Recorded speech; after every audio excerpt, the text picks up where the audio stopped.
Precious Lord, lead me home. Precious Lord, take my hand, lead me on, let me stand.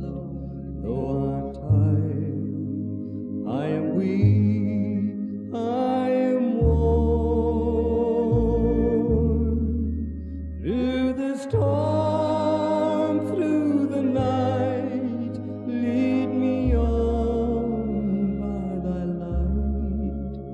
Take my hand, precious Lord.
Tu as dit le vivant, c'est celui-là qui a la grâce de pouvoir te louer.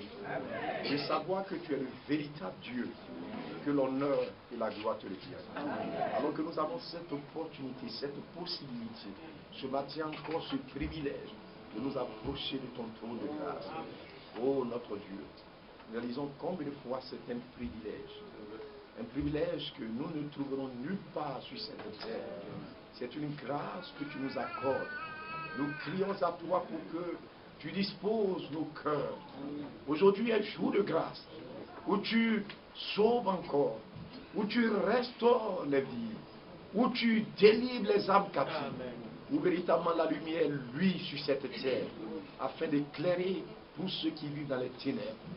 Donne-nous le pouvoir, oh Dieu, être lucide, dans notre bon sens, pour saisir cette opportunité que tu nous offres, afin de pouvoir échapper à cette condamnation à venir. Manifeste ta lumière de grâce, que tout endurcissement nous soit ôté, toute distraction soit brisée, juste tu nous rends attentifs à ce que tu es en train de faire dans notre génération et de pouvoir avoir pleinement part. Accorde-nous cette grâce-là. Bénis ton peuple, bénis ton héritage, les enfants que nous sommes sur cette terre. Agis afin que ton seul nom soit vraiment glorifié.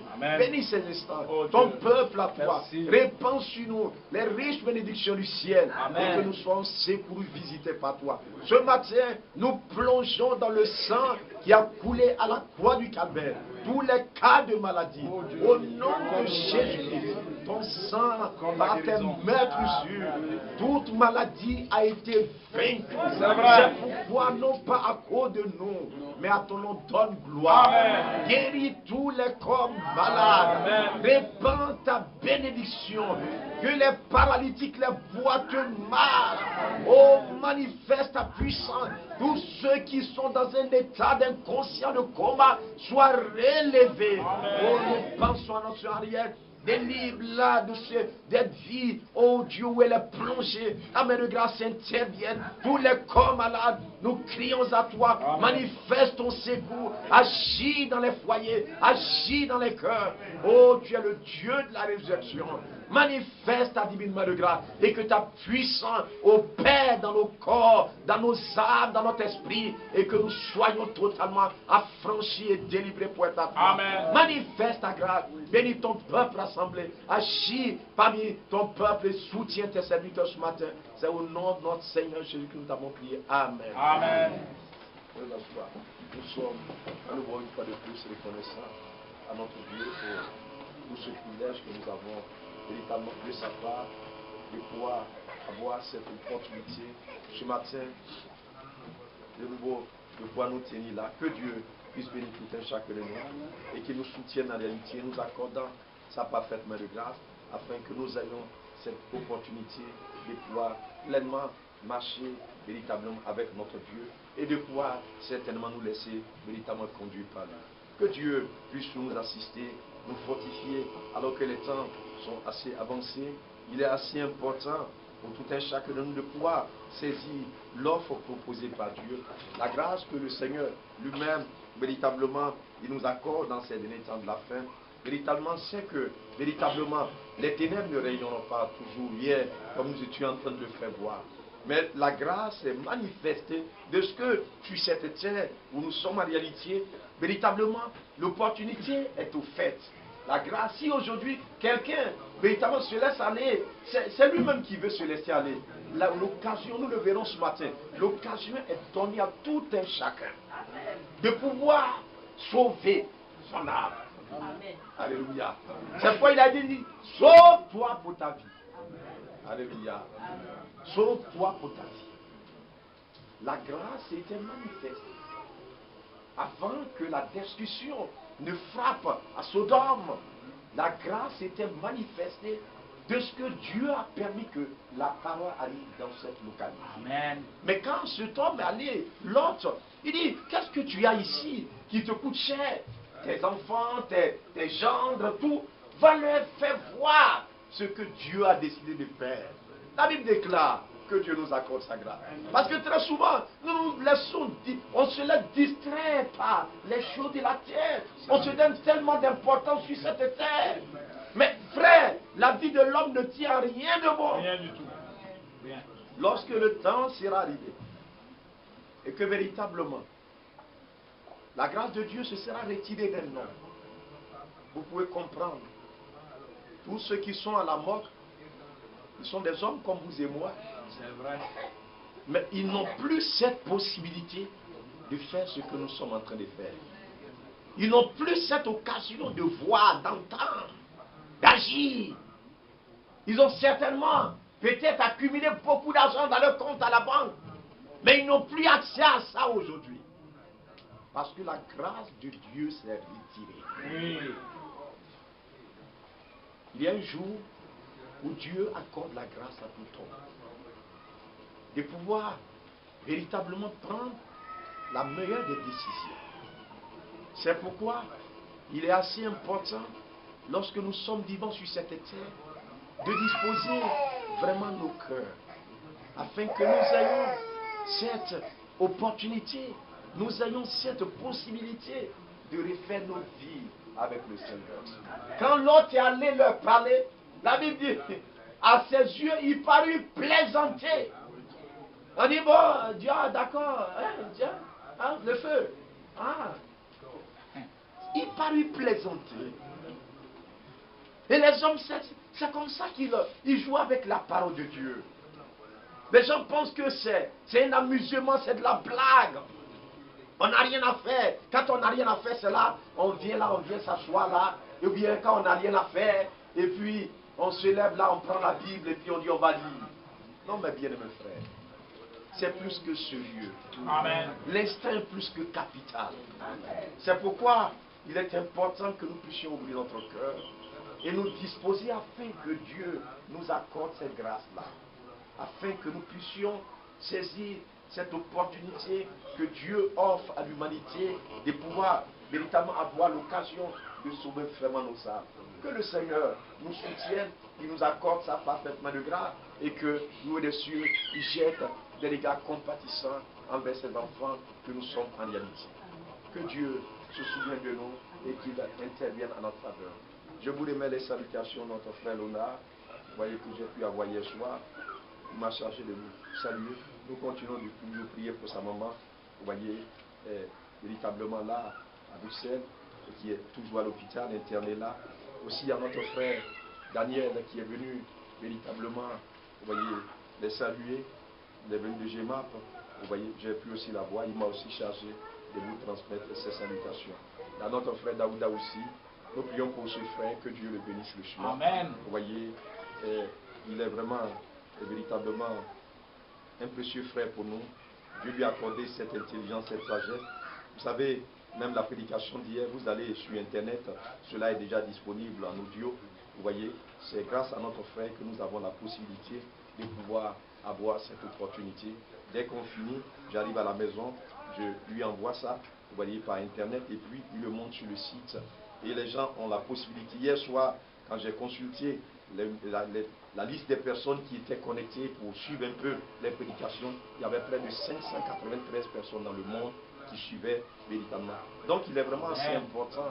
Peut-être que ici nous n'apprécions pas vraiment pas les choses à sa juste valeur, mais il y a des âmes qui sont quelque part. Ils n'ont pas la possibilité d'avoir une assemblée comme véritablement vous êtes là. Ils sont obligés de s'accrocher à l'écran et de pouvoir entendre au moins la parole de Dieu pour véritablement sauver leur âme dans cette génération. Mais quand nous avons cette grâce d'être là, d'avoir une assemblée, nous jouons, on n'a pas à trop de considérer. Mais que Dieu se souvienne de nous. Les choses certainement ne vont pas continuer à être ainsi. Vous voyez, que Dieu nous accorde la grâce de pouvoir disposer notre cœur afin de pouvoir avoir part à ce que notre Dieu est en train de faire en ces derniers temps de la fin. Que Dieu bénisse vraiment notre frère. Vous voyez, il lui a donné une sagesse, vous voyez, une intelligence assez merveilleuse. Que Dieu le soutienne davantage dans le diplôme qu'il est en train. Il est en train de faire un PhD en informatique. Vous voyez, que Dieu le soutienne véritablement et qu'à la fin de l'année, il puisse véritablement obtenir ce diplôme-là et que le Seigneur le fortifie véritablement. Nous allons, je crois, nous tenir debout et puis lire une portion des Écritures. On va lire dans Ésaïe chapitre 9, une portion que vous connaissez tous.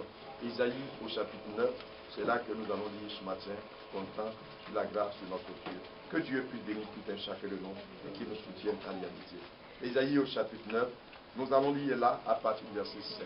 Voilà ce qui est écrit. Ésaïe chapitre 9, verset 5. Il est écrit, car un enfant nous est né, un fils nous est donné, et la domination reposera sur son épaule. On l'appellera admirable, conseiller, Dieu puissant, Père éternel, prince de la paix. Suivez maintenant le verset 6 qui vient.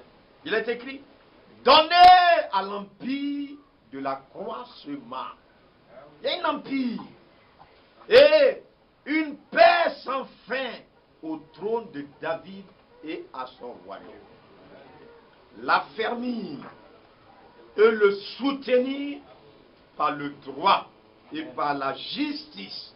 Alléluia. Amen. Dès maintenant et à toujours. Voilà ce que fera le zèle de l'Éternel des armées. Je reprends. L'affermir et le soutenir par le droit et la justice. Ce royaume doit être affermi.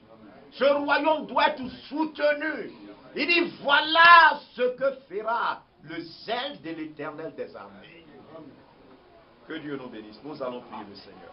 Notre merveilleux Père Céleste, ce matin, nous sommes véritablement à tes pieds. Nous voulons te dire merci pour cette portion que tu nous as réservée pour que nous ayons l'occasion de pouvoir la méditer ce matin. Il s'agit de ta parole à toi. Elle a été inspirée par toi. Ce jour-là, le prophète Ésaïe, voyant, dans le lointain, il a pris et tu l'as projeté dans le futur. Il a pu voir ces choses glorieuses qui doivent trouver leur accomplissement. Un fils nous est né. Un enfant nous est donné. Oh notre Père, c'est notre raison de vivre sur cette terre maintenant. C'est grâce à cette œuvre qui a été accomplie pour nous. Oh, ce don venu du ciel, que Père, nous avons la possibilité d'être enfants de Dieu. De retourner aujourd'hui tout droit dans notre héritage. De rentrer à la maison. Oh Dieu, d'être appelé de ton nom, enfant de Dieu. Amen. Fils du royaume. C'est une grâce que nous avons de ta part. Manifeste ta bonté encore ce matin. Révèle ta grâce dans chaque vie. Bénis chacun de tes enfants. Amen. Tu vois l'amour que chacun a dans son cœur. Oh, agis ce matin et ne laisse personne oisif. Mais accorde la grâce d'être renouvelé et d'être amenés plus près de toi. Dans ce monde à décadence, nous voulons être plus près de toi. Nous voulons tenir cette main qui s'est tendue vers nous. Bénis ton peuple et ton héritage. Fortifie tes enfants que nous sommes. Renouvelle notre force en Jésus-Christ au nom de notre Seigneur Jésus. Amen. Mais vraiment, est-ce que quelqu'un est là pour la première fois? Oui, mon frère. Oui, oui. Vous appelez comment? Non, Dieu te bénisse. C'est vous qui étiez chez moi à la maison la dernière fois. Dieu te bénisse richement. Je crois qu'il est venu d'Abidjan ici, la dernière fois comme nous en parlons. Oui, que Dieu le bénisse richement. Oui. Il est vraiment si important de pouvoir nous rendre compte en réalité de la grâce que Dieu manifeste à l'égard de ses enfants que nous sommes en réalité, mes bien mes frères. Les temps sont assez avancés. Véritablement, il est vraiment si important de pouvoir nous rendre compte en réalité de ce que notre Dieu est en train de faire en réalité pour ces enfants que nous sommes. C'est vraiment assez utile de pouvoir disposer nos cœurs. Parce que c'est des moments particuliers que nous vivons sur cette terre. Une grâce exceptionnelle que Dieu accorde à son peuple que nous sommes. L'opportunité que nous avons. Hier, nous étions en train de faire voir. À l'année de ce jubilé, la 50e année, la trompette devait retentir. L'œuvre, le travail des sacrificateurs, c'est de pouvoir faire retentir la trompette dans tout le pays. Parce que cette année-là, chacun devait retourner dans sa province. Chacun doit rentrer dans sa propre famille. Plus d'esclavage, mais c'est la liberté. Alléluia. Nous avons pu faire voir que la chose assez importante que nous devons pouvoir saisir, c'est vraiment cela, mes bien mes frères, c'est que Dieu fait la grâce. Alors que nous savons, de par notre naissance charnelle, nous avons, vous voyez, hérité, nous avons une carte d'identité, nous avons un pays, nous avons le droit, nous sommes allés à l'école, nous avons obtenu des diplômes, et puis on a de l'emploi, on touche de l'argent à la fin du mois. C'est par notre naissance charnelle que nous avons la possibilité d'avoir toutes ces choses-là. Là aussi, nous devons pouvoir comprendre. Suivez attentivement.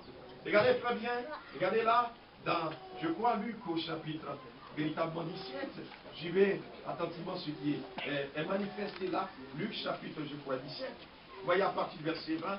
Luc chapitre 17, verset 20. Voilà ce qui est écrit. La Bible déclare ceci, au verset 20. Les pharisiens demandaient à Jésus, quand viendrait le royaume de Dieu? Amen. Il leur répondit, le royaume de Dieu ne vient pas de manière à frapper les regards. Suivez attentivement. On ne dira point il est ici, ou il est là, car voici, le royaume de Dieu est au milieu de vous. Amen. Amen. Suivez attentivement mes bien-aimés.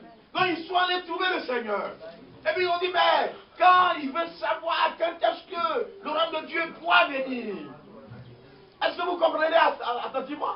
Donc pour eux, ouais, les gens, quand ils sont sur la terre, il faut avoir une religion quelque part, et puis tu es dedans, et puis tu vis ta vie comme un chien, comme véritablement comme tu veux quelque part. Tu marches comme tu veux, tu bois, tu te saoules, tu penses comme tu veux, et puis un matin quand tu es mort, les gens viennent s'asseoir là. C'est ça, on appelle ça les cérémoniels. Les gens viennent là, ils chantent, les gens viennent là, et puis il y a le pasteur qui apprend, il dit notre frère que vous voyez, il est sauvé, il s'en va au ciel, et puis les gens chantent, après ils dansent, ils font des libations, et puis on dit, oh, on a fait les funérailles. Maintenant il s'en va chez Dieu. Mais c'est trop facile, mes bien mes frères. C'est ça la conception des gens. Ils pensent que c'est comme ça que les choses doivent pouvoir se passer. Il dit le royaume de Dieu, des cieux, de Dieu ne vient pas frapper les regards. Alors que les gens, vous les voyez, chacun essaie de pouvoir fermer.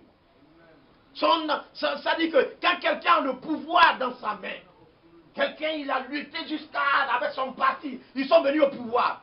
Ils cherchent à asseoir leur domination. Ils cherchent à fermer. Et la plupart du temps, ils s'appuient sur, véritablement, vous ne savez pas, sur l'armée, sur la justice.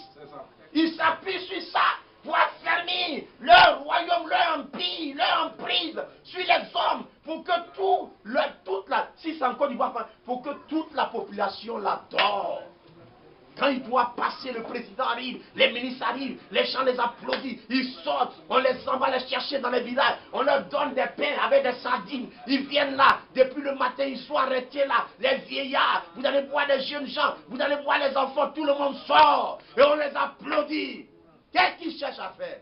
Ils cherchent à fermer leur gouvernance, leur royaume, leur popularité. Ils cherchent à avoir de la cote. Souvent, en Europe, on dit le sondage. On veut sonder la cote de popularité du président de la République. Oui. On veut voir quelle influence il exerce sur le peuple. C'est vrai. Mais il lui a dit, alors que vous voyez les hommes font toutes ces choses, alors que la vie qu'ils ont, c'est Dieu qui le leur a donné. Amen. Mais regardez ce que les hommes sont amenés à utiliser cette vie que Dieu leur a donnée pour faire. Maintenant, ce que je voudrais vous dire, le Seigneur Jésus leur a dit ceci. Le royaume de Dieu ne viendra pas frapper les regards. Il est déjà au milieu de vous. Quand un homme est né de femme et d'homme sur cette terre, c'est-à-dire la sémence d'Adam, il faudrait que cette personne, suivez bien attentivement. Regardez dans Jean au chapitre. Regardez là, Jean chapitre 3. Suivez là attentivement. Jean au chapitre 3. Regardez ce qui dit. Jean au chapitre 3. Regardez ce qui est écrit là. Attentivement.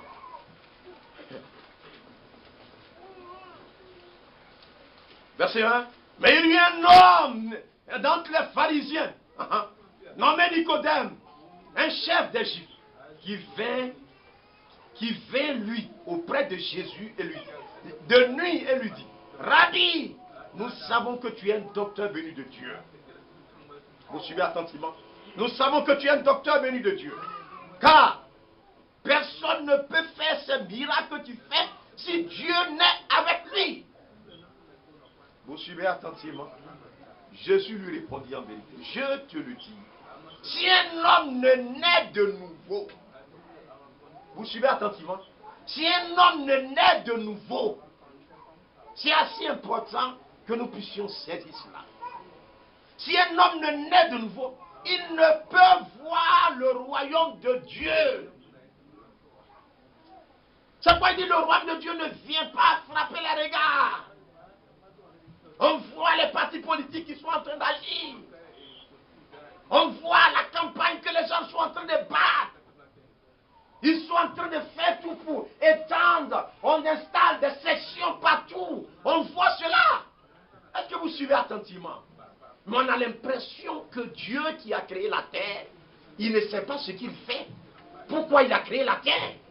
On a l'impression que lui, il est le dernier, les gens ont pris tout. Ils ont tout, la télévision, ils ont la radio, on parle, les gens font la propagande des hommes politiques, on parle des partis politiques, on fait leurs émissions, oui, on fait tout pour affermir leur règne, leur domination sur cette terre. Vous suivez attentivement.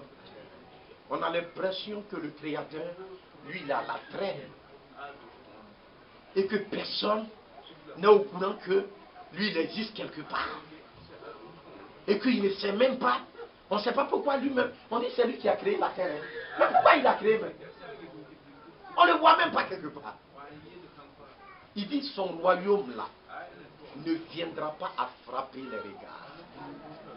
Maintenant, pour pouvoir entrer dans le royaume de Dieu, il faut naître de nouveau. C'est impératif. C'est obligatoire. Nous sommes nés de nos parents. Nous avons une naissance. Nous avons un nom. Nous avons une identité. Nous l'avons vu hier. Je vous ai fait voir que Moïse, véritablement, quand il a commencé à grandir, il avait une identité. C'est qu'il était dans la maison de Pharaon. Et en tant que tel, il devait être le successeur de Pharaon. Qu'est-ce qu'il attendait? La gloire, les honneurs, les richesses. Une belle princesse l'attendait. Tout cela parce qu'on lui a fait voir qu'il est né. il est fils de la fille de Pharaon. Mais la Bible dit que Moïse est devenu grand. C'est pourquoi on ne peut pas baptiser un enfant. Il faudrait que la personne grandisse. Amen.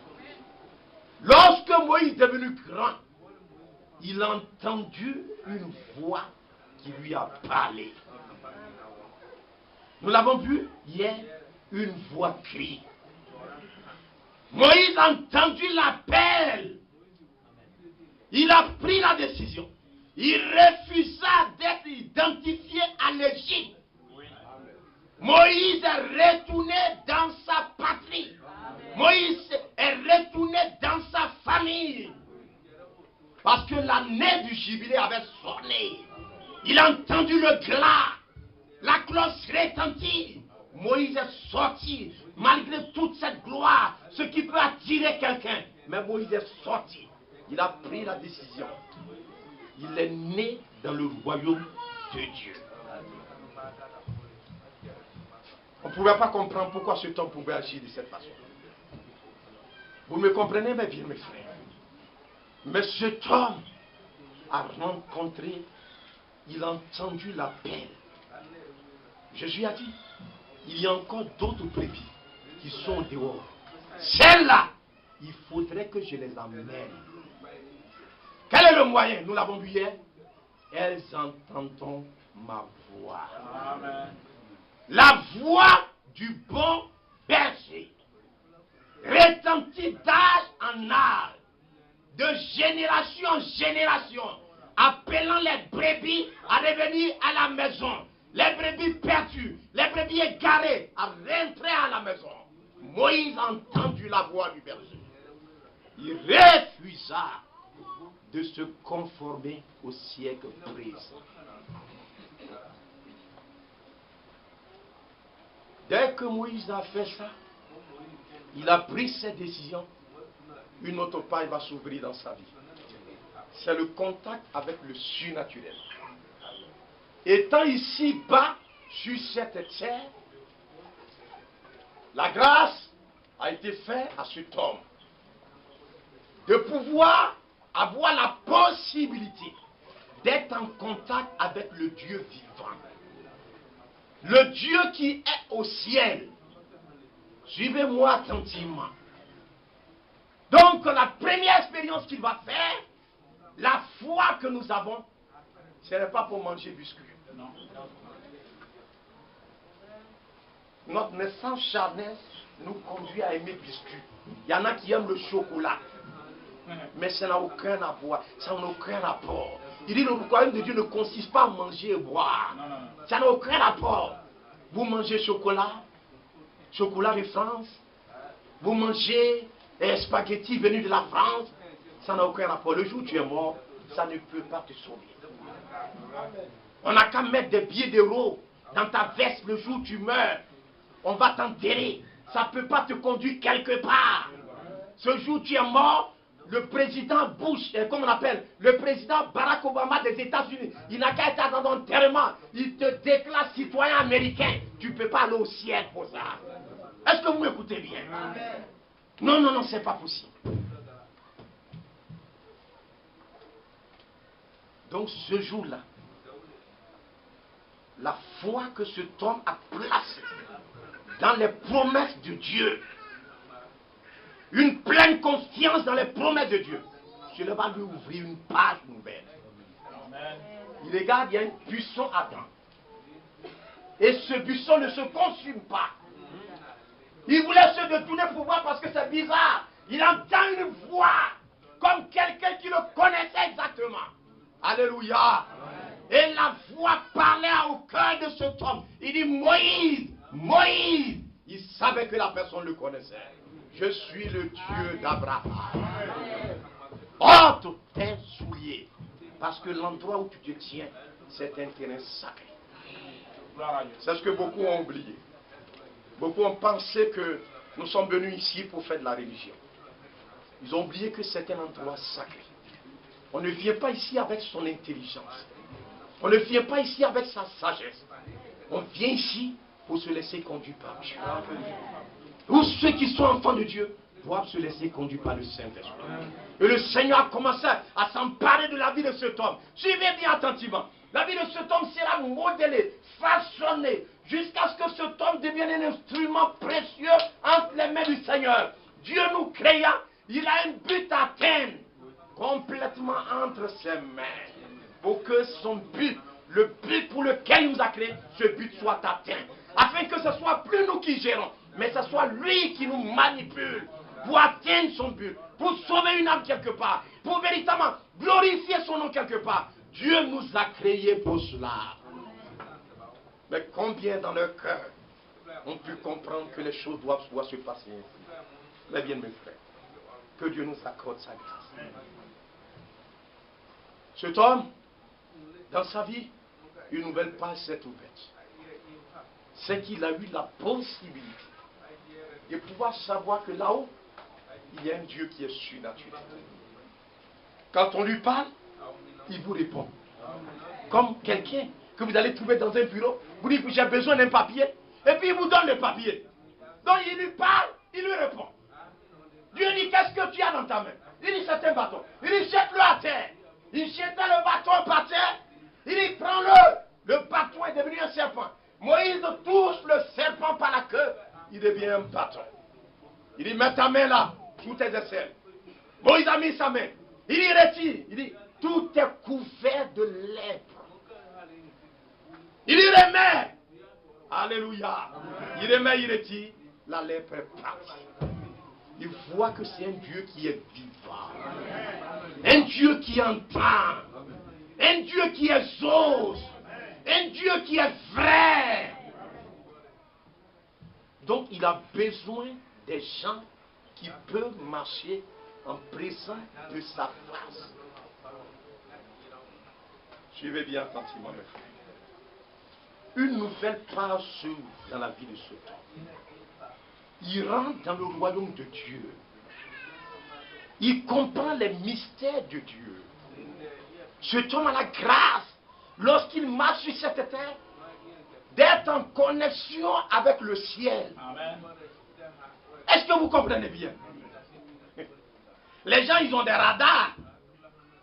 Lorsqu'un avion est en train de partir, il y a un avion, vous savez, qui s'est écrasé véritablement dans la mer depuis 2 jours, je crois. À un moment donné, ils ont perdu les traces de l'avion. Parce qu'ils ont des appareils. Quand l'avion est en train de partir, jusqu'à ce que l'avion arrive à destination, les gens suivent le trajet de l'avion. Quand vous êtes dans l'avion, c'est comme ça. Et là, l'avion montre que vous êtes dans tel pays. C'est ça. Ils sont en contact avec des gens qui sont en bas. Et ils leur fournissent les informations. Dans la cabine, les gens qui sont là, ils parlent avec ceux qui sont en bas. Et grâce au radar, ils ont constamment de leurs nouvelles. Les hommes ont établi ce contact entre eux. Mais Dieu aussi a un contact à établir avec ses enfants. Et cela ne se passe que dans son royaume. Il faut naître de Dieu pour entrer dans ce royaume-là. Sinon, vous n'avez aucune part avec ce qui se passe. Les gens ne sont pas nés de Dieu. Ils se disent,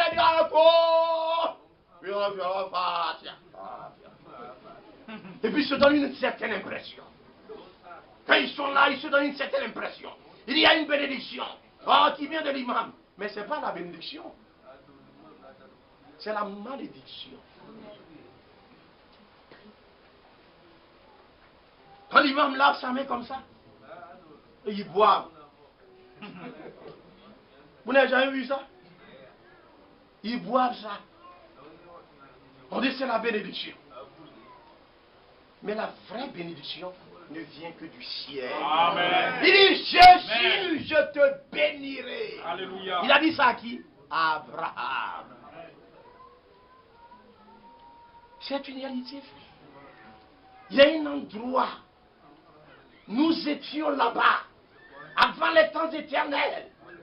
Il a dit, où étais-tu quand je créais la terre et que les fils de Dieu éclataient en chant d'allégresse? Nous étions dans ce royaume-là.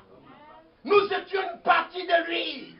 Et quand le temps arrive, c'est pourquoi Nous ne pouvons vraiment pas être ici pour faire n'importe quoi. Nous sommes tellement sérieux dans notre engagement, dans notre décision. Ce n'est pas pour venir croire n'importe quoi. Mais nous ne croirons que là. Il dit, je leur ai donné les paroles que tu m'as données. Ils ont gardé ta parole. Amen. Rien d'autre que la parole de notre Dieu. Oh, c'est une amitié. Vous savez, une année, j'étais allé quelque part. Et puis il y a un frère qui est venu. Et puis il voulait me convaincre pour que je comprenne que on doit pouvoir boire. Il a expliqué jusqu'à... Et puis j'étais là, je l'écoutais comme ça. Moi je ne parlais pas, je l'écoutais. Je remis ma tête. Il dit, tu as vu ça, non frère? J'ai dit, non, je n'ai pas encore vu. Il a pris des démonstrations. Il dit, Frère Branham m'a dit, Frère Branham m'a dit, Frère Branham m'a dit, Frère Branham m'a dit, Frère Branham. Il a démontré. Quand il a fini, il a dit, non, ça ne peut pas encore rentrer. Ça ne peut pas rentrer. Il était étonné. Il dit, mais moi je comprends. Oui, les gars, il dit, et puis après, il a dit, tu vois dans la basse-cour, il y a un coq avec plusieurs pôles. Et c'est le seul coq qui va monter tous les autres. C'est ainsi que tu as les hommes. Si tu vois une femme, tu as envie d'elle, allez, tu couches avec elle. Tu vois celle-là, tu as envie d'elle, tu couches avec elle. Tu vois celle-là, c'est là la joie que Dieu t'a donnée sur la terre. Je dis, mais mon ami, les animaux même ne se comportent pas comme ça. C'est pas vrai?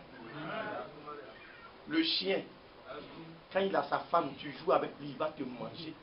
Si un autre chien s'approche, il n'y a pas par là? Au niveau même des animaux. Oui, c'est pas vrai.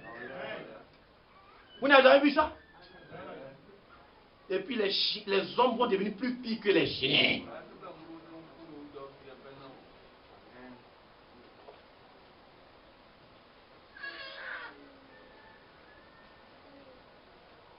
Il dit, mais avec la grâce, on est sauvé.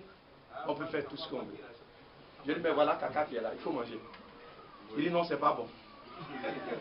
Je dis, mais pourquoi c'est pas bon? Il dit, non, si tu manges, ça va te faire du mal. Quand tu prends koutoukou, ton foie devient gros.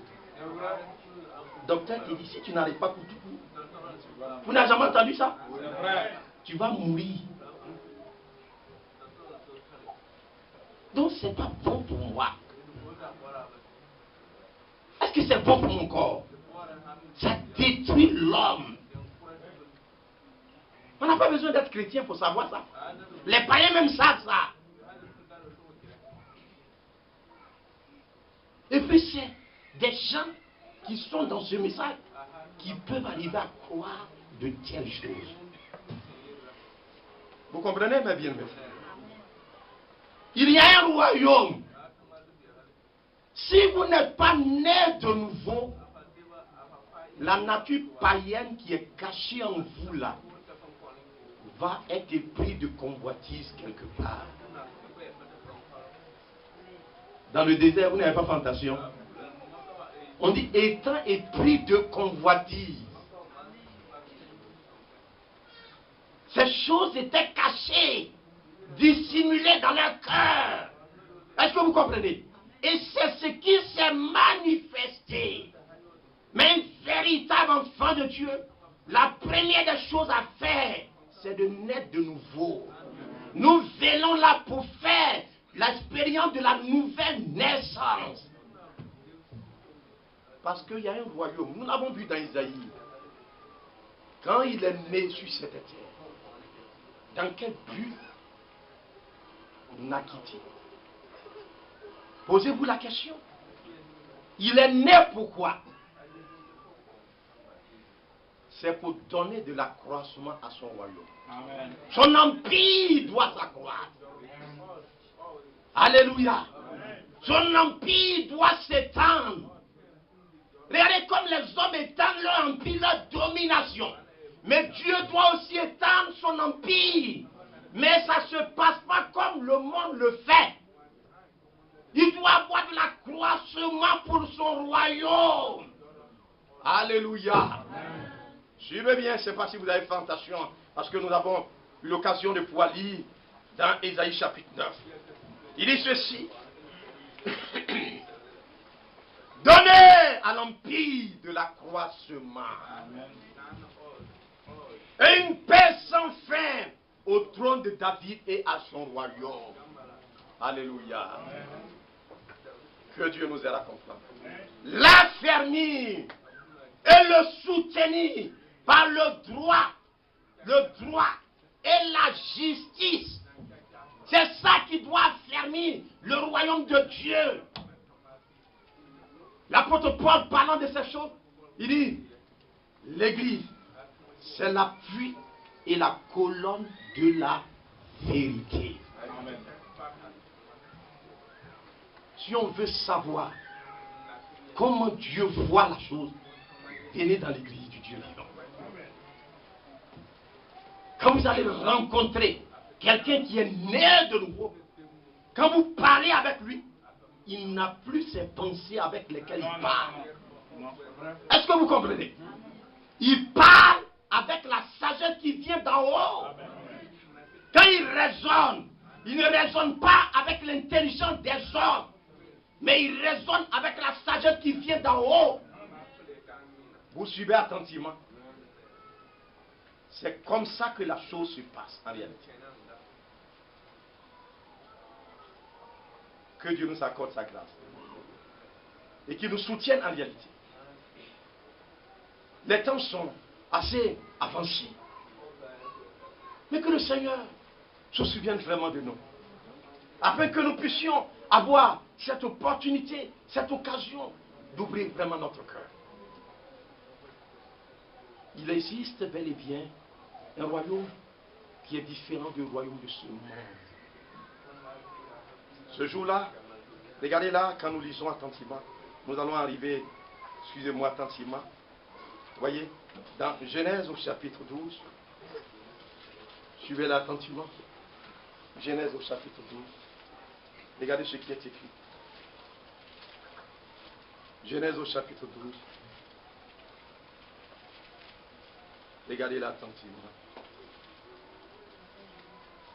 L'Éternel dit à Abraham, va-t'en de ton pays, de ta patrie, de la maison de ton père, dans le pays que je te montrerai. Amen. Je ferai de toi une grande nation. Et je te bénirai. Je rendrai ton nom grand. Et tu seras une source de bénédiction. Je bénirai tous ceux qui te béniront. Amen. Je maudirai ceux qui te maudiront. Et toutes les familles de la terre seront bénies en toi. Amen. Alléluia. Amen. Vous suivez attentivement. Abraham partit, comme l'Éternel lui avait dit. Et Lot partit avec lui. Vous suivez attentivement. Lorsqu'il sortit de Charan, Abraham prit Sarai, sa femme. Que Dieu nous aide à comprendre. Abraham prit Sarai, sa femme. Et Lot, fils de son frère, avec lui. Avec tous les biens qu'il possédait. Et les serviteurs qu'ils avaient acquis à Charan.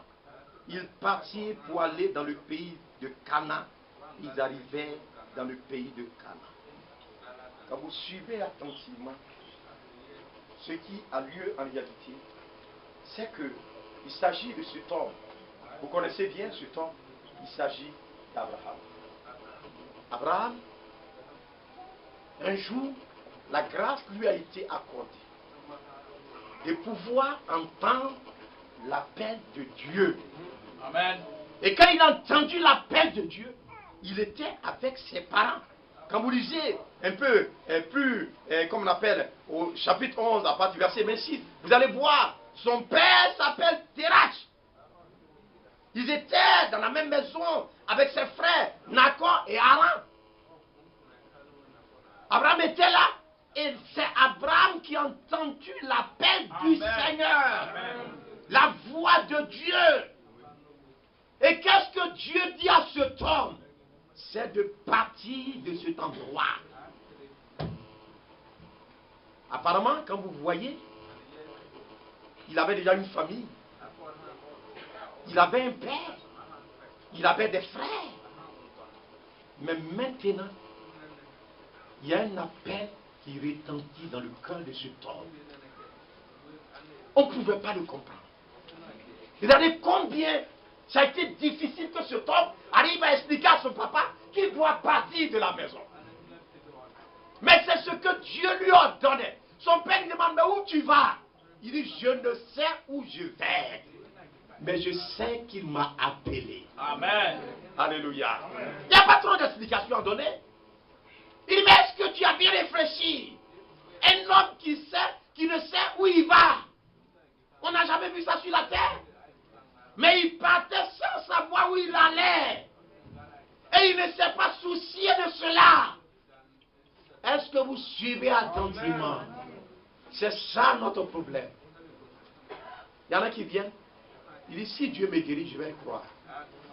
Tu ne seras même pas un croyant.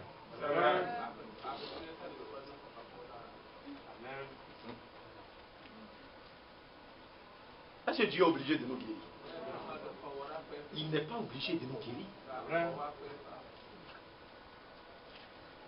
Nous n'avons pas d'ordre à donner à Dieu. Il est souverain. La chose qui est importante pour lui, il dit, ma grâce te suffit. Amen. Amen. L'apôtre Paul a dit, 3 fois j'ai prié le Seigneur pour qu'il me débarrasse de cela. Il m'a répondu, ma grâce te suffit. Alléluia. Amen. Que le Seigneur nous accorde ça. Donc cet homme est parti sans savoir où il allait. Vous vous souvenez de cette histoire aussi, de cette jeune dame, Ruth. Elle était avec sa sœur, Orpa. Les deux ont pris la décision de partir avec Naomi. Suivez bien attentivement. Alors qu'elles se sont engagées au bon milieu du chemin, il y a une parole d'épreuve qui va toujours sonner. Il dit, mais retournez, je suis déjà vieille. Quand est-ce que vous allez attendre encore pour dire que j'ai l'espérance d'avoir un enfant et cet enfant va grandir? Non, ce n'est pas la peine, c'est de l'utopie. Ce que vous êtes en train de faire. On va pas dire, mais tu as entendu, non? C'est pas nous, hein. Mais je crois qu'il nous a donné le feu vert, on doit retourner. Et elle a pris ses bagages, elle est retournée vers ses dieux. Mais regardez, quand leur mari vivait, elles avaient pris la décision de se détacher. Mais là, alors que c'était du bout des lèvres, il dit, ce peuple m'honore du bout des lèvres, mais leur cœur est éloigné de moi. Que Dieu nous accorde ça. C'est pourquoi il dit, si quelqu'un ne naît de nouveau, il faut naître dans le royaume, naître de Dieu. Sinon, c'est impossible. Elle a fait de longues années avec son mari. Quand son mari est mort, elle est restée avec sa belle-mère. Mais ils sont sortis même. Il dit, mais tu n'as pas vu ce que ta belle-sœur a fait? Elle est retournée vers ses dieux. Retourne aussi. Elle a dit, ne me presse pas de te quitter. Là où tu mourras, je mourrai. Ton Dieu sera mon Dieu. Que Dieu, l'Éternel, me traite dans toute sa rigueur. Si autre chose que la mort vient à me séparer de toi. Elle a quitté son pays de naissance, la naissance charnelle. Elle a quitté ça pour rentrer dans un nouveau pays qu'elle ne connaissait pas auparavant. De tout son cœur, elle a désiré être citoyenne de cette patrie-là. Avoir la nationalité. Elle avait une première, de par sa naissance, elle avait une première, mais elle dit, je serai, où tu mourras, je mourrai. Ton Dieu sera mon Dieu. Elle est partie avec sa belle-mère. La Bible déclare, Naomi la voyant ferme, décidée, elle n'a plus insisté. Ruth est partie avec sa belle-mère. C'est la décision que Dieu attend de chacun de nous. Nous avons vu le monde. Nous sommes nés dans ce monde. Nous avons goûté au plaisir de ce monde. Mais maintenant, il y a une voix, il y a un appel qui retentit. Il faut se décider. Moïse s'est décidé. Abraham s'est décidé. Amen. Ruth s'est décidé. Mon frère, il faut se décider. Amen. Amen. Ce n'est pas la décision de la religion. Où on s'en va, on dit, oh, tu t'appelles maintenant Ibrahim, on te donne un boubou. Et puis tu es là, tu es assis sur la natte. Et puis voilà, il y en a qui viennent là. Il dit, oh, oh, oh, je suis un cri de... Et puis il dit, oh, je parle en langue. Et puis il dit, il parle en langue. Alors qu'il n'est pas né de Dieu. C'est vrai. Il n'est pas né de nouveau. Est-ce que vous comprenez bien? Les gens, vous les voyez, ils sont là, ce matin à l'église. Il dit, au nom du Père, du Fils, du Saint-Esprit. Et puis ils ont dit, Amen. Le prêtre, il est dans une soutane blanche comme ça. Quand vous le voyez, vous pensez que c'est un homme sérieux. Mais allez-y le rencontrer derrière la soutane. Vous serez découragé. Vous serez malheureux dans votre âme. Est-ce que vous comprenez? C'est des pédés, des homosexuels, toutes sortes de vies abominables. Les gens sont engagés là-dedans. Et ils viennent parler de Dieu. C'est ça la religion. Il ne s'agit pas de cela, mes bien-aimés frères. Il s'agit de quelque chose de très sérieux. Il y a un royaume. Dieu cherche ses enfants, ses fils à lui. Suivez bien attentivement.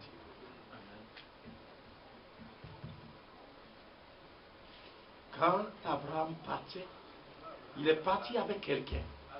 Lot. Donc qu'est-ce que Dieu voulait faire? Au travers de cet homme, Dieu voulait laisser ses traces sur la terre. Un peuple mis à part, Amen. qui n'a rien à voir avec les nations païennes. Suivez bien, je vais vous le lire, vous allez le voir. Regardez dans le Nombre. Vous allez voir cela lorsque cet homme a été envoyé pour aller maudire Israël. Suivez attentivement. Je crois que c'est Nombre au chapitre véritablement 23. Nombre chapitre 23.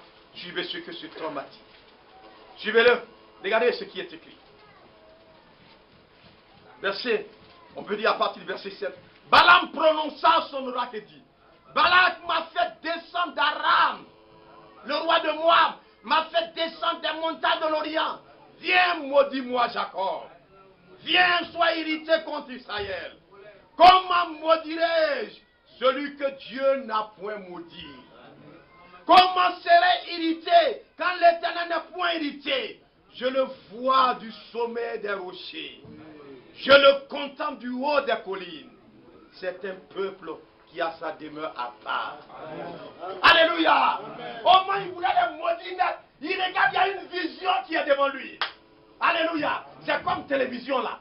Et puis il les voit. Il dit, je les vois. Est-ce que tout le monde voyait? C'est ça, frère. Il dit, je le vois au sommet des collines. Je le vois au sommet de... C'est un peuple qui a sa demeure à part. Amen. C'est pourquoi Dieu a dit à Abraham, sors.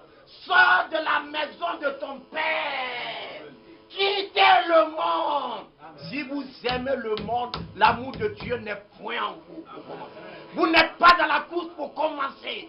Si vous aimez les mêmes choses que les païens aiment, frère, l'amour de Dieu n'a jamais retenti dans votre cœur. Vous vous trompez vous-même. Ne s'aimez pas parmi les épines. défricher pour un champ nouveau. Amen. Dieu ne peut s'aimer dans la confusion. Il faudrait que ça soit un champ nouveau. Des cœurs nettoyés, des cœurs disposés, des cœurs ouverts. Abandonnons nos coutumes, nos traditions. Il n'y a pas baoulé ici, il n'y a pas Ali, il n'y a pas guéré, il n'y a pas bêté, il n'y a pas bon, il n'y a rien. Mais des fils du royaume, nés de Dieu, vivant pour sa gloire. Voilà le peuple que Dieu a décidé de pouvoir manifester sur la terre. Il a sa demeure à part et qui ne fait point partie des nations. Alléluia. Verset 11. Balak dit à Balaam, que me fais-tu? Je t'ai fait, j'étais prêt pour maudire mon ennemi, et voici tu le bénis. On ne peut les maudire. Jamais. Ils sont bénis. Voilà. Quand vous naissez de nouveau et que vous rentrez dans le royaume de Dieu, vous êtes bénis. C'est pourquoi l'ennemi fera tout, il ne pourra rien. Il dit rien ne pourra vous nuire. Je vous donne le pouvoir de marcher sur toute la puissance de Satan. Rien ne pourra vous nuire. Marchons sur cette terre. Peut-être que nous n'avons pas d'argent, mais nous savons que Dieu est avec nous. Nous savons que le Dieu d'Abraham est notre Dieu. Quand Moïse a entendu, il dit, mais qui es-tu? Il dit, je suis le Dieu d'Abraham. Moïse est tombé sur sa face. Il a compris que, oh, il dit, mais si c'est ce Dieu que je cherchais tant, si c'est lui que j'ai rencontré maintenant, je suis un homme heureux. Le Dieu du surnaturel, le Dieu des situations impossibles. Moïse avait l'occasion de le rencontrer. Alléluia. Si ce Dieu n'était pas avec eux, en face de la mer Rouge, Pharaon les aurait écrasés, broyés, comme on écrase du piment. Mais à cause de ce Dieu qui était présent dans le camp, il était à la tête de son brebis. Pharaon venait avec ses chars, Pharaon venait avec ses moyens militaires, mais l'Éternel aussi était présent dans le camp. C'est ça la réalité. Il y avait un royaume de Dieu qui était en marche. Ce n'était pas de façon visible et charnelle, mais Dieu était présent. Il dit, ne craignez pas, ces Égyptiens que vous voyez, vous ne les verrez plus. Plus jamais. Vous ne les verrez plus jamais. Tenez-vous tranquille. Vous verrez la délivrance que l'Éternel vous accorde. Mais bien mes frères, c'est vrai que nous sommes éprouvés d'une manière ou d'une autre, mais Dieu combat notre foi. Amen. Il agira, il fera droit. Nos prières ne vont pas rester sans réponse. Dieu répondra au temps favorable. Voilà l'espérance que nous avons dans notre cœur marchant sur cette terre. Nous avons cette assurance que notre Dieu combat pour nous. Du moins pour tous ceux qui sont nés de Dieu, pour tous ceux qui sont nés dans le royaume, ils ne vont jamais abandonner leur assurance à laquelle est attachée cette grande récompense. Oh, ces frères, mes bien mes frères. C'est pourquoi ce monde ne nous dit plus rien. Nous, la chose qui nous importe, qui a de la valeur pour nous, c'est la parole de notre Dieu. C'est la direction qui nous donne. C'est une réalité, mes bien mes frères. Peu importe ce que le monde fait, mais nous avons cette assurance de sa part qui nous tiendra jusqu'au bout. Nous gardera dans le droit chemin.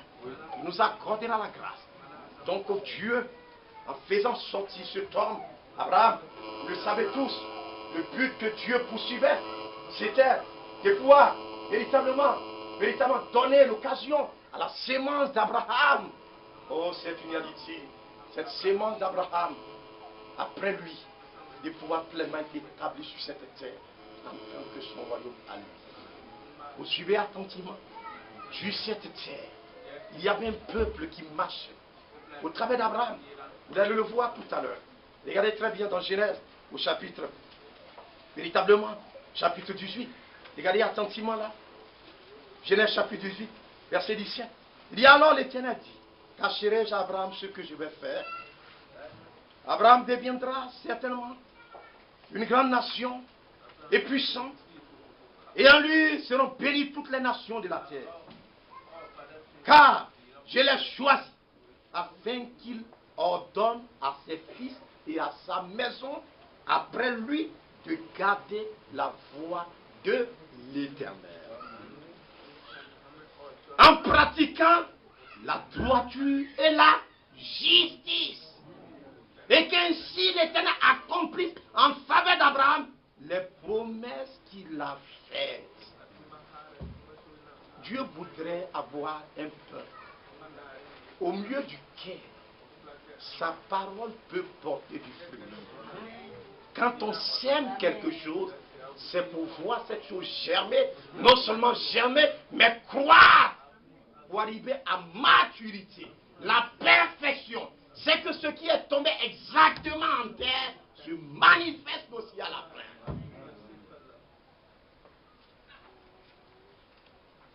Donc, ce jour-là, suivez bien, la parole vint à Abraham. Abraham a cru la parole. Il est sorti. Il est né de nouveau. Il est entré dans le royaume de Dieu. Suivez attentivement.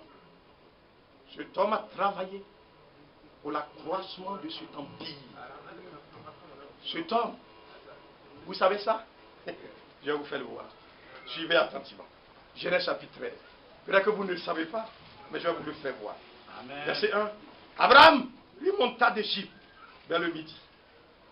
Lui, sa femme et tout ce qui lui appartenait. Et l'autre avec lui. Abraham était très riche. Amen. En troupeaux, en argent et en or. Amen. Cet homme était riche. Mais il n'a pas mis sa confiance dans ces choses incertaines. Abraham a placé sa confiance en l'Éternel. Amen. Vous suivez attentivement.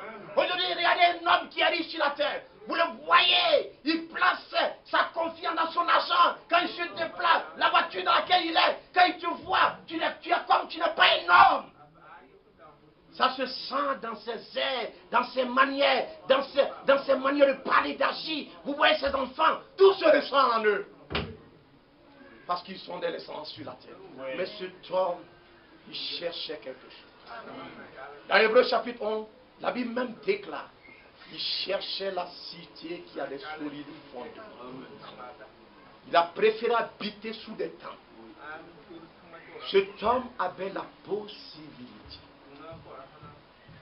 suivez bien, de se faire connaître. Mais il a préféré faire connaître le nom de l'Éternel. Il a travaillé à donner de l'accroissement. Vous suivez bien, non? Il a travaillé à l'affermissement du royaume de Dieu. Quand l'Esprit de Dieu agit en vous, c'est ainsi que vous êtes conduits désormais. Vous travaillez. On l'a vu dans Isaïe, non? Il dit, maintenant, il en sera ainsi de la part de Dieu. L'Esprit de Dieu s'empare de chaque enfant de Dieu. Et la seule chose qui intéresse Abraham, l'héritage, c'était la parole qu'il avait reçue de la part de l'Éternel. Alléluia.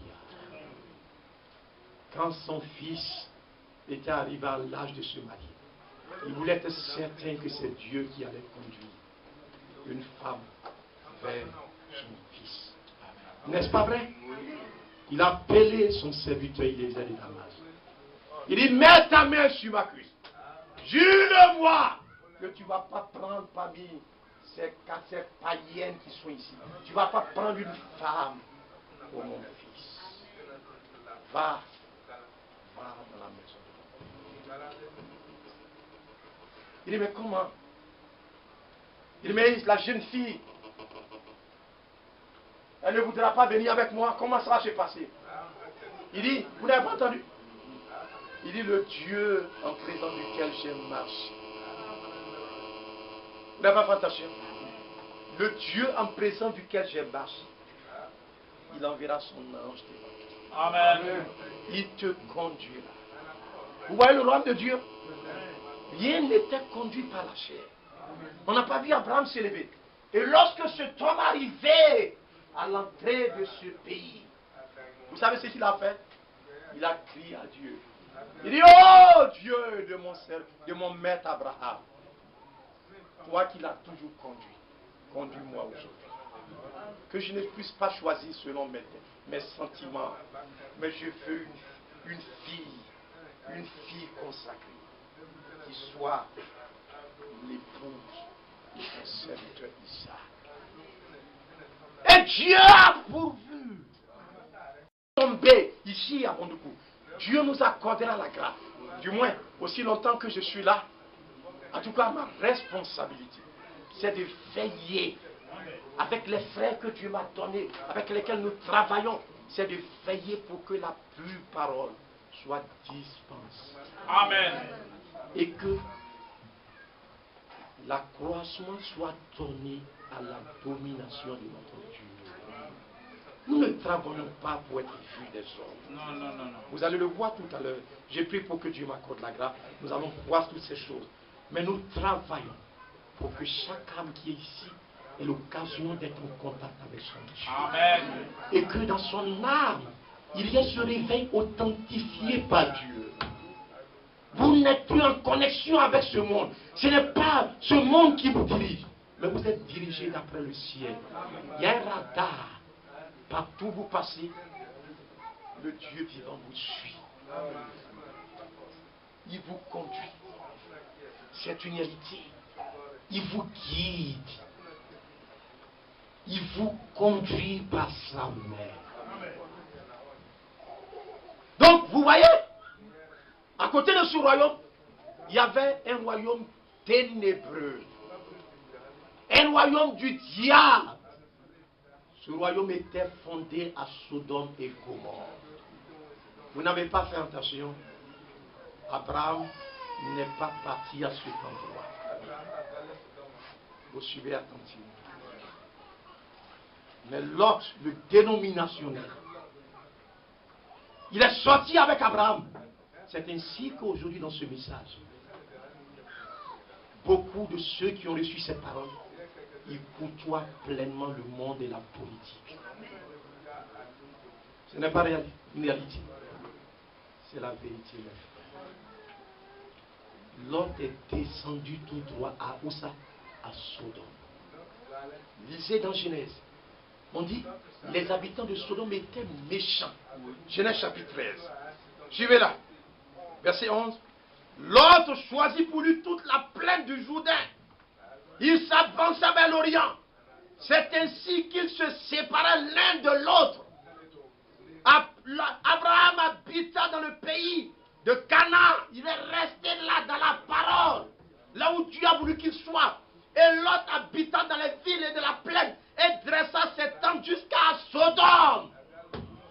Les gens de Sodome étaient méchants. Ils le savaient. Mais savaient qu'il a fait alliance. C'est pas vrai? Les gens de Sodome étaient méchants, de grands pécheurs contre l'Éternel. Mais c'est là-bas que cet homme a bâti. Abraham a préféré rester là, avec le groupe des rachetés. Et c'est là que Dieu est descendu. Alléluia. N'est-ce pas une réalité?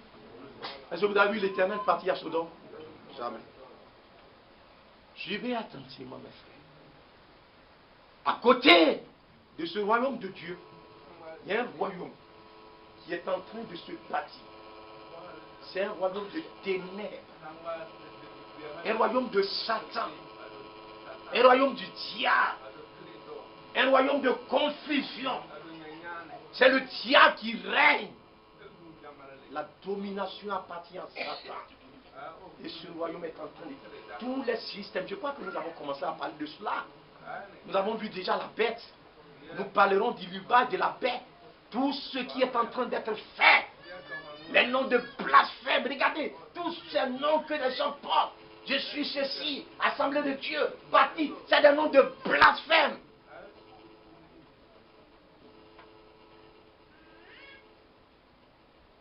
Que Dieu nous aide à comprendre. Amen. Regardez aussi dans ce message tout ce qui s'est manifesté. Comment vous pouvez comprendre que des gens peuvent vivre comme des porcs, des chiens? Mais excusez du terme. C'est malheureux. Il y a un frère qui me racontait sa miracle. Il dit, mes frères, on est arrivé au point. Je viens avec ma femme. Et puis le frère vient avec sa femme. On s'échange les femmes.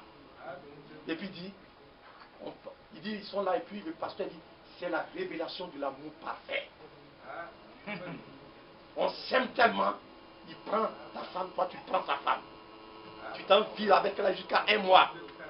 Et puis maintenant, lui aussi, il vit avec ta femme pendant 1 mois. Après, vous retournez, vous changez les femmes. Frère, le paganisme même, on ne trouve pas ça dedans. Vous comprenez, mes frères? Vous comprenez? Le diable veut établir son royaume à côté du royaume de Dieu. C'est pourquoi Judas était là.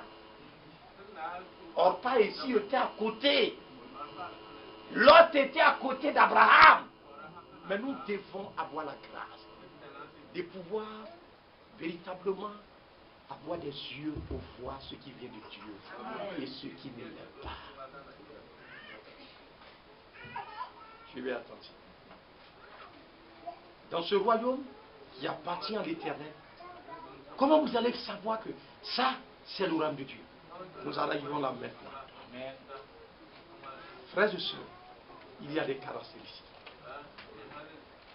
Vous suivez attentivement? C'est que dans ce royaume, Dieu veille à ce que tous ceux qui sont là soient nés de lui. Amen. Suivez bien attentivement. Matthieu chapitre 13. Vous allez comprendre. Beaucoup vont venir, mais ce n'est pas tous qui peuvent naître de Dieu. Matthieu chapitre 13. Regardez là. Vous suivez attentivement. Je vais vous le faire voir. Matthieu chapitre 13. Verset 19. Il dit, lorsqu'un homme écoute la parole du royaume. Dans Matthieu chapitre 24, il est parlé de l'évangile du royaume. Cet évangile du royaume, cette bonne nouvelle du royaume, sera portée par toute la terre, alors viendra la fin. Il dit, lorsqu'un homme écoute la parole du royaume et ne la comprend pas, vous écoutez, non? Ce n'est pas le fait de dire message. Tu peux avoir toutes les brochures, lire tout. Mais si Dieu ne te fait pas la grâce de comprendre, tu ne vas pas comprendre. C'est ce que les gens ne saisissent pas. Il dit, lorsqu'un homme écoute la parole du royaume et ne la comprend pas, le malin qui travaille dans son cœur, c'est le malin, c'est le diable. Il dit, le malin vient et enlève ce qui a été scellé. Et c'est lui maintenant qui va sceller en toi. Vous suivez attentivement, non? Vous comprenez ce qui arrivera à beaucoup dans ce message, non? Ils ont pris la parole. Ils ont été fluides. Ils n'ont pas compris. Aujourd'hui, c'est des tonneaux. C'est des dérapages. C'est comme un véhicule qui prend la route. Le monsieur qui est au volant, il ne maîtrise pas. Ils arrivent dans un village. Ils roulent à 100, 60. On entend « oh, oh !» On dit, on s'en va regarder, ils sont tous morts. Il a tué tout le monde, lui-même il est mort. Il y a plein qui ont fait tonneau comme ça. Un jour, il y a un frère, il a commencé à faire une certaine chose.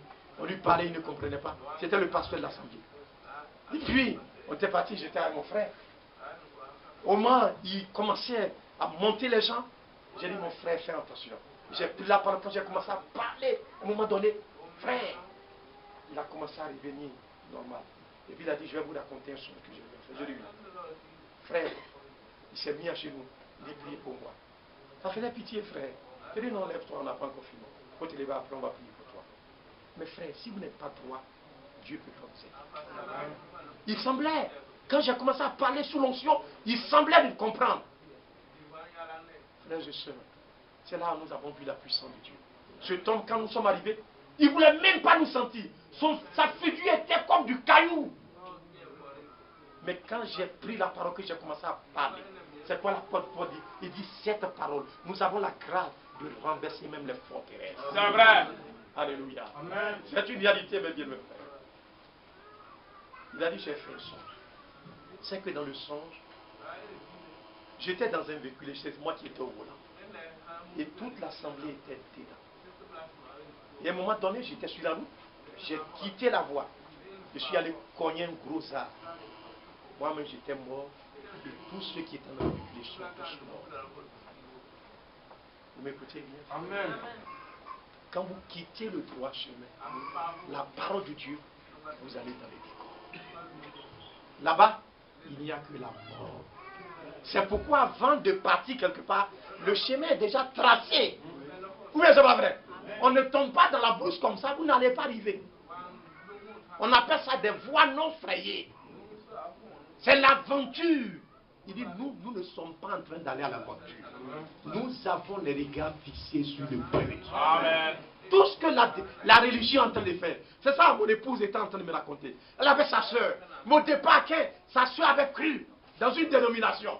Mais ses cheveux, tout le temps, elle est voilée. Mais elle est avec ses soeurs dans la même chambre. Quand elle va se laver et que ses autres soeurs sont dans la chambre, elle ne peut pas venir s'habiller. Non, non, non. Elle emmène ses habits, la pommade, elle emmène ça à la douche. Elle se pommade là-bas. Quand elle vient comme si quelqu'un là. Non, non, ses soeurs sont là. Je ne parle pas des garçons, ses soeurs. Elle ne peut pas. Mais aujourd'hui, allez-y la voir. Elle est en pantalon. Les mains, ça descend jusqu'à ici, dans le dos. Vous savez pourquoi? Aucune dénomination n'a la parole. Ce qu'ils ont fait, on appelle ça. Vous connaissez comment on appelle ça? On appelle ça le dressage. Il y a un monsieur qu'on appelle Pavlov. Ceux qui sont en terminale D, ils connaissent ça. L'expérience de Pavlov. On a dressé des chiens. Chaque fois qu'on doit lui donner à manger, le chien salive. Et donc, avant de donner, on sonne quelque chose. Et quand on fait ça, on lui donne à manger. Donc la salive, ça vient. Le chien a été tellement riche, il a mémorisé, il a enregistré ça. Donc à un moment donné, quand on commence à sonner la cloche, sa salive commence à couler. Parce qu'il pensait que la nourriture va venir. C'est ça qu'on appelle le dressage. Les gens ont fait le dressage. On a appris les gens à être des saints. On ne vous apprend pas à être saint. Vous naissez saint. Amen. Vous naissez de Dieu. À un moment donné, c'est un besoin pour vous d'être à Dieu. Dans votre cœur, il y a un soupir. C'est important que nous puissions comprendre ces choses-là. Regardez bien. Le verset est véritablement 38, 37. Il répondit, celui qui sème la bonne sémence, c'est le Fils de l'homme. Le champ, c'est le monde. La bonne sémence, ce sont les fils du royaume. Donc, la même parole. Mais de l'autre côté, quand elle est sémée, les gens ne la comprennent pas. Qui travaille avec eux? C'est le malin. Mais dans un autre terrain, nous voyons que la parole qui est sémée, qui est la bonne sémence, la parole va se métamorphoser, elle va se multiplier, elle va commencer à agir dans les cœurs seront touchés, les âmes seront touchées, vous sentez un déclic dans votre âme.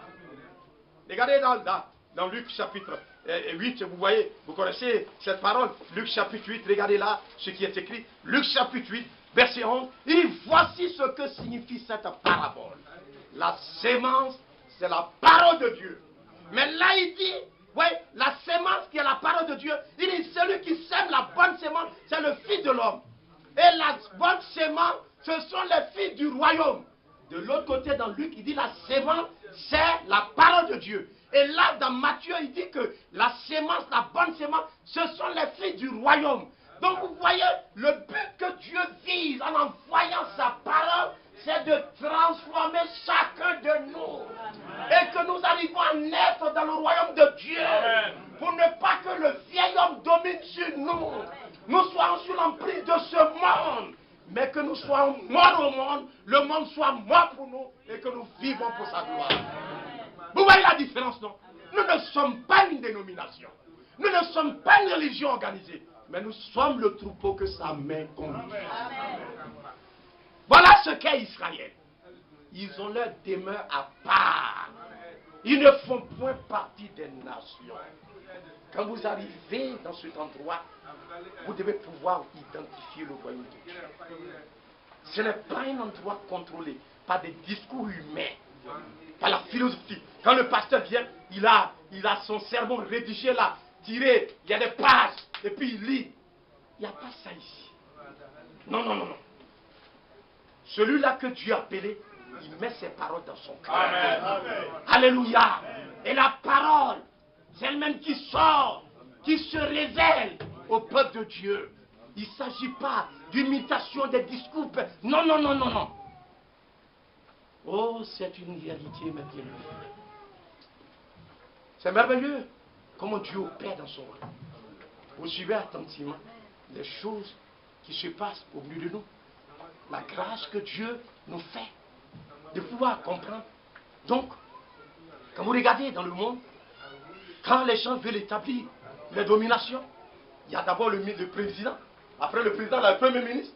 Le premier ministre, il y a les ministères. Maintenant, dans les ministères, il y a les sous. Il y a comment on appelle, les directeurs centraux. Après, les sous-directeurs. Après, vient les chefs de cabinet, ceci, cela. Après, maintenant, il vient, si c'est à l'éducation nationale, vous allez voir maintenant les directeurs régionaux. Après, les inspecteurs, les proviseurs, tant.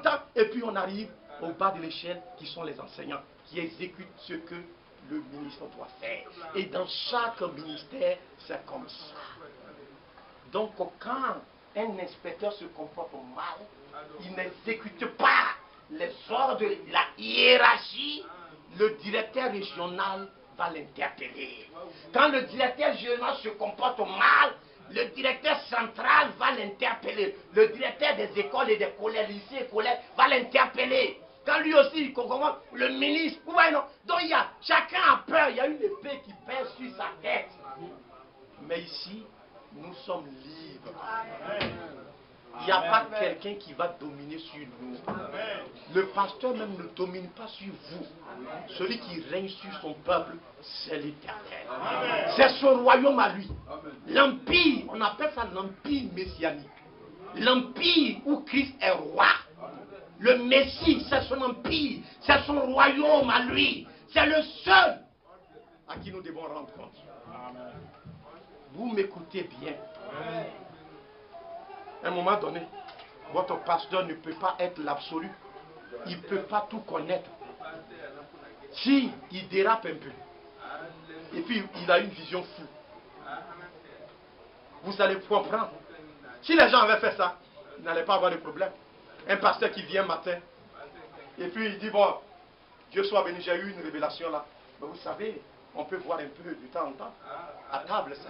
C'est comme ça que ça commence. Hein. Non, le vin, c'est un apéritif. Mais si tu ne digères pas bien, pourquoi tu ne peux pas prier pour que Dieu t'aide à digérer? Et puis tu penses que c'est le vin qui peut t'aider à digérer. Vous arrivez là, il tire là, dans sa cave là, il a des bouteilles de vin là, de liqueur. Il dit, bon, ça c'est un apéritif. Hein. Et puis il commence. Après, il commence avec sa famille. Il réussit à convaincre sa femme. Il réussit à convaincre ses enfants. Et c'est une famille de soulards. Vous arrivez le soir, ils sont tous tapés, ils sont couchés là. Ils disent, quand il doit prier, frère, que Dieu nous aide à comprendre. Mais quand ce pasteur va commencer à faire ça, s'il y a un frère qui est lucide, il va venir le rencontrer. Il dit, pasteur, je vais te voir. Il dit, mais ce que tu dis, est-ce que c'est conforme aux Écritures? Vous comprenez bien, non? Parce que, frère, le pasteur ne règne pas sur moi. Il ne domine pas sur moi. Vous comprenez bien, non? Mais celui qui domine dans son royaume, c'est Jésus-Christ. Voilà la différence. Mais dans la dénomination, il y a le pasteur régional. Il y a le zonal. Le pasteur de zone. Après, il y a l'apôtre régional. C'est des grades. Il faut gravir. Quand tu arrives là-bas, en tout cas, tu es patron. Les gens luttent, on vote. Il y a élection. Hein. Mais ici, il n'y a pas ça ici. Vous comprenez bien? C'est une aide. C'est Dieu qui établit dans le ministère. Pour l'édification de son royaume. Pour l'affermissement de son peuple. Vous suivez attentivement. Regardez ce tome parlant de ces choses. 2 Corinthiens au chapitre 1. Suivez là, on n'a pas le temps, mais je prie pour que Dieu m'accorde la grâce, pour que nous puissions terminer ce sujet-là. Regardez à ce qui est écrit. 2 Corinthiens au chapitre 1. La dernière fois nous l'avons lu. Il dit ceci. Excusez-moi. 2 Corinthiens au chapitre 1. À partir du verset, véritablement, 2 Corinthiens chapitre 1, à partir du verset verset 21. Chapitre 1, verset 21. Il dit, et celui qui nous a fermis avec vous en Christ et qui nous a oints, c'est Dieu, lequel nous a aussi marqués d'un sceau et a mis dans nos cœurs les arts de l'esprit. Or, je prends Dieu à témoin sur votre âme, sur mon âme, excusez-moi, que c'est pour vous épargner que je ne suis pas allé à Corinthe. Vous suivez attentivement. Non pas que nous dominions sur votre foi. Est-ce que vous comprenez bien? Mais nous contribuons à votre joie. Est-ce que vous voyez? Le ministère que Dieu a donné, ce n'est pas pour dominer sur la foi des croyants, mais c'est pour contribuer à l'édification du royaume de Dieu. Amen. Maintenant, on va aller plus loin, vous allez comprendre, puisqu'on doit arrêter tout à l'heure. Regardez là, dans véritablement 2 Thessaloniciens. Suivez-le attentivement. Dans 2 Thessaloniciens, je crois au chapitre, combien là? Vous allez voir ces choses assez merveilleuses dont il est parlé là. Dans 2 Thessaloniciens, au chapitre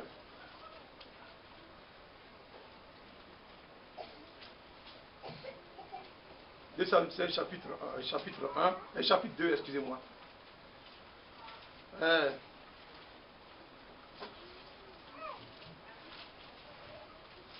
Non, c'est pas 2 Thessaloniciens, chapitre 1. 1 Thessaloniciens, chapitre 1.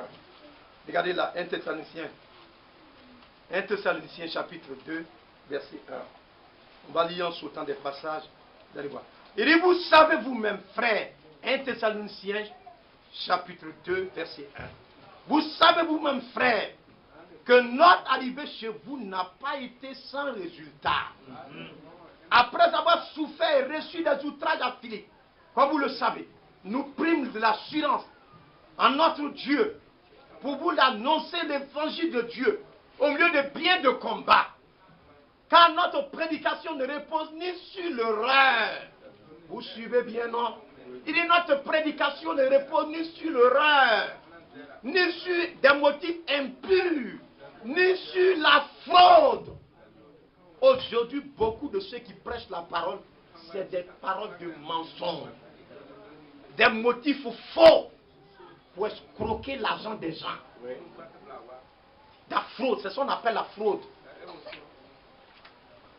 Quand il s'agit de le temps, il doit faire offrande comme ça. Il choisit les passages pour faire peur aux gens. C'est quoi ça? Mais quand nous faisons pleinement confiance au Seigneur, c'est Dieu qui touche les cœurs. Alléluia.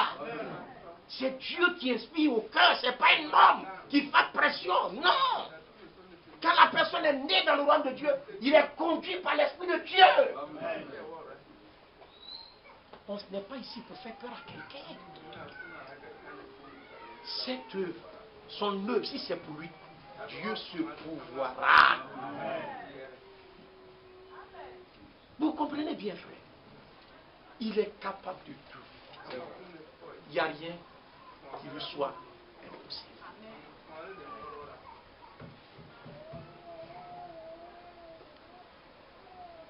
Que Dieu nous accorde ça. Mais nous accomplissons notre responsabilité.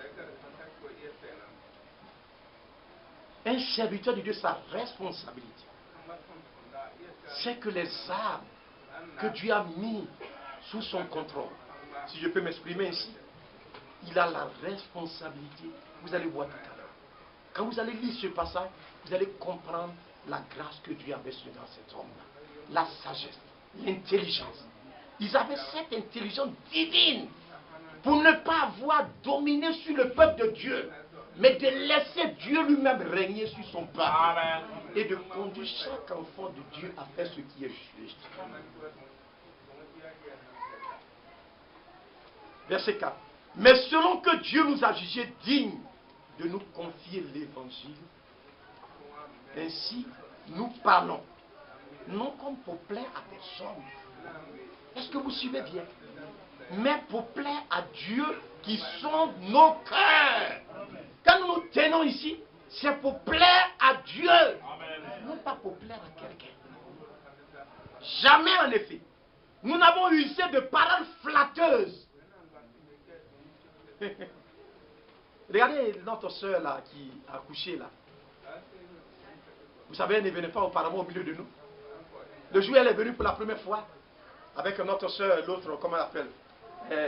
Ma bien-aimée soeur, tu dis ton nom. C'est Naomi, non? Oui. À la maison, j'avais fini la réunion et puis elle m'appelait, elle dit, pasteur, est-ce que je peux venir? J'ai dit, il n'y a pas de problème. C'est vrai, je suis fatigué, mais vous pouvez arriver. Ils sont venus et puis je les ai reçus chez moi. J'ai commencé à parler à cette dame. Après, elle m'a dit, un jour elle passait quelque part, vous savez, elle était enceinte. Elle avait tellement peur. Parce qu'il y a une dame qui se disait prophétesse. Dieu l'a envoyée. Et puis la femme l'a vue. Il dit, non, je vois du feu sur ton ventre là. Elle m'a demandé, qu'est-ce que je pense de cela? Elle dit, moi je sais rien. C'est pas moi j'ai dit. Est-ce que c'est moi j'ai dit ça? Moi je n'ai rien vu. Quand tu as vu ça, moi je n'ai pas du feu sur ton ventre. Mais ce que moi je sais, Dieu a permis que tu tombes enceinte, tu vas accoucher. Amen. Tu vas prier le Seigneur, tu vas accoucher. Il ne faut même pas considérer ces choses-là. Dieu merci, la même dame, elle est venue me voir ici. J'étais avec mon frère. Elle est venue me voir ici. Je lui ai dit, moi je ne savais même pas que c'était cette dame-là. Je lui ai dit, madame, tu es possédée de démons. Tu as besoin qu'on prie pour toi. Je ne savais pas qu'elle faisait ces trucs-là. Elle se promène dans la vie, quand tu vois naître, et puis elle te regarde, et puis elle dit des trucs, et puis les gens ont peur. Ne vous laissez pas influencer par des choses. C'est des paroles flatteuses de démons. Même si vous avez péché, repentez-vous. Dieu va vous accorder la grâce d'aller de l'avant. Est-ce que vous me comprenez ce que je dis? Le Seigneur n'est pas là et puis faisant peiner une épée de Damoclès sur notre tête. Dieu n'est pas ici. Il nous aime. Il sait. Je ne dis pas d'aller voir, d'aller vivre dans le désordre. Non. Mais ça peut arriver. Si ça vous arrive, repentez-vous. Si ça vous arrive, vous allez voir que l'Esprit de Dieu va vous pousser à la repentance. Ne lui résistez pas. Mettez de l'ordre dans votre vie. Dieu vous fera grâce. Continuez votre marche avec le Seigneur.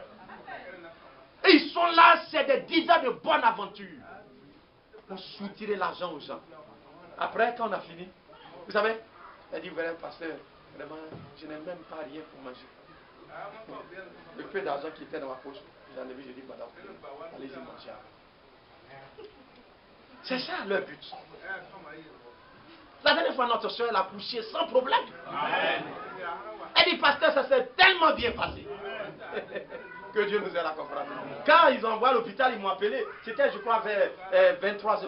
La soeur me dit, mais tu dors? J'ai dit, non, moi je dors très difficilement. Donc quand ils m'ont appelé, je suis resté là prier jusqu'à vers 1h du matin. J'ai appelé le marchand Naomi. J'ai dit, elle a accouché. Il dit non. Je suis resté là prier. Je n'ai pas dormi toute la nuit. Parce que c'est une âme qui est en détresse. Voir notre soeur à l'hôpital en train de tourner sur elle. Mais qu'est-ce que moi je peux faire? C'est de la soutenir. C'est là notre responsabilité. Et quand on voit une soeur qui est quelque part, aujourd'hui des gens sont connectés au téléphone. Vous savez, ça coûte. Par mois, je dépense 50 000 francs dans ces affaires. Pour permettre aux uns et aux autres d'entendre l'évangile. La dernière fois, le procureur, son épouse, notre soeur, elle est là, non? Elle n'est pas là? Donc, quand il dit, mais il était touché. Un jour, il a vu sa femme, et elle est là au téléphone. Le monsieur, c'est un musulman. Il dit, mais, il dit à sa femme, mais c'est la parole de Dieu que tu écoutes. Mais le pasteur, il a bon coup. Comment? Il dit, chaque fois, il m'appelle. Il dit, votre pasteur, là, il est particulier. Le monsieur, là, c'est lui qui dit ça. Vous comprenez? J'ai dit, monsieur le procureur, notre responsabilité, c'est de prendre soin de ce que Dieu a mis sur nous. Amen. Amen. Donc, nous ne voulons pas vous conduire à l'aventure. Écoutez-moi attentivement. Notre genre, ce n'est pas cela. Vous voir, et puis, non. Si vous allez à l'aventure, c'est vous-même qui le voulez. Mais aussi longtemps que vous resterez là obéissant à Dieu, Dieu vous accordera la grâce de croire dans son royaume. Amen. Alléluia. C'est pourquoi cet homme parle. Il dit jamais en effet. Nous n'avons usé de paroles flatteuses. Comme vous le savez, jamais nous n'avons eu la cupidité pour mobile. L'argent, c'est ça, les gens mettent devant. Nous n'avons usé la cupide mauvaise. Dieu en est témoin. Nous n'avons point cherché la gloire qui vient des hommes, ni de vous, ni des autres. Nous aurions pu nous produire avec autorité comme de la peau de Christ. Avec autorité, on vient là. On dit, frère, mais donne-moi ceci, donne-moi cela. C'est pas ce que les gens font dans les dénominations. Ils disent, on aurait pu se produire avec autorité comme apôtre de Christ. Est-ce que vous comprenez bien? Mais nous avons été pleins de douceur au milieu de vous. Amen. De même qu'une nourrice prend un tendre soin de ses enfants, nous aurions voulu dans notre vive affection pour vous, un amour profond que nous avons pour vous, non seulement vous donner l'évangile de Dieu, mais encore nos propres filles. Amen. Amen. Et s'il était possible de vous donner notre vie, on allait le faire. Amen. Alléluia. Quand vous nous étiez devenus très chers. Amen. Vous vous rappelez, frère, notre travail, notre peine, nuit et jour, à l'heure, pour n'être à charge à aucun de vous. Nous avons prêché l'évangile. Nous vous avons prêché l'évangile de Dieu. Alléluia. Il ne faudrait pas que quand le pasteur est dans l'église, chaque fois on dit non, il n'y a pas les moyens. On doit cotiser pour soutenir le pasteur. Les frères viennent là, ils font une annonce. Le pasteur doit voyager, on doit cotiser. Ça, c'est pas bien. On ne fait pas ça dans l'église du Dieu vivant. Le Seigneur conduit tellement les choses à telle enseigne que tout ce qui se passe, vous n'êtes au courant de rien. Rien, l'argent ne pèse pas sur quelqu'un ici. C'est la parole de Dieu qui gouverne les cœurs. Et le Saint-Esprit conduit tout ce que Dieu a établi là, afin que les choses de Dieu puissent se faire sans aucun bruit. Pour que la gloire soit donnée à notre Dieu. Et qu'on n'ait pas l'impression que sans l'argent, on ne peut rien faire ici. Vous comprenez les choses, non? Voilà comment le royaume de Dieu est gouverné. Le roi qui est là, notre Christ, il dit l'or et l'argent, ça m'appartient. Vous suivez attentivement. Vous êtes témoins, et Dieu l'est aussi, que nous n'avons eu envers vous qui croyez une conduite. Nous avons eu envers vous une conduite sainte, juste et irréprochable. Vous savez aussi que nous avons été pour chacun de vous ce qu'un père est pour ses enfants. C'est pas vrai? Ce qu'un père est pour ses enfants.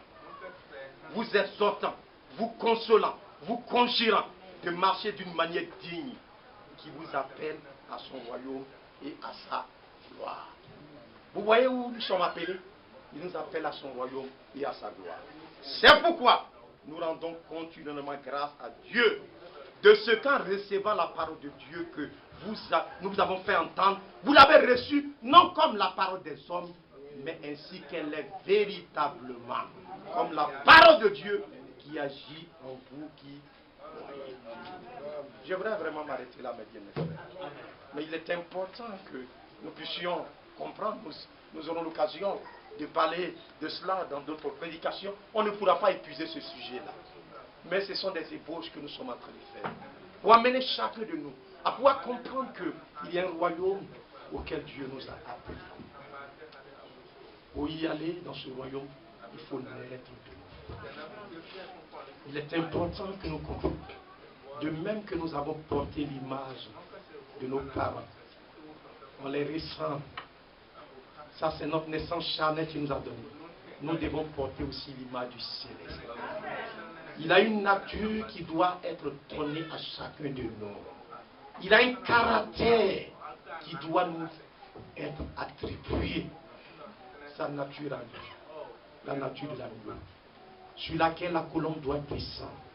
Ce caractère saint, humble, doux, conciliant, pacifique. Si tel est le cas dans nos maisons, le ciel sera sur la terre. Nous vivrons avec nos épouses en parfaite harmonie. Nos enfants, partout où nous nous retrouverons, nous serons des fils de Dieu. Dans cette génération perverse et corrompue, nous allons prier. Nous nous tiendrons là avec le flambeau de Jésus-Christ. et pour, au milieu de ce monde de ténèbres, certainement notre vie va servir à éclairer toute âme perdue. Que Dieu nous accorde la grâce. Lèvons-nous à mon Dieu. Prions ensemble. Monsieur Père Céleste, ce matin, nous nous tiennons devant ta servante. Nous crions à toi.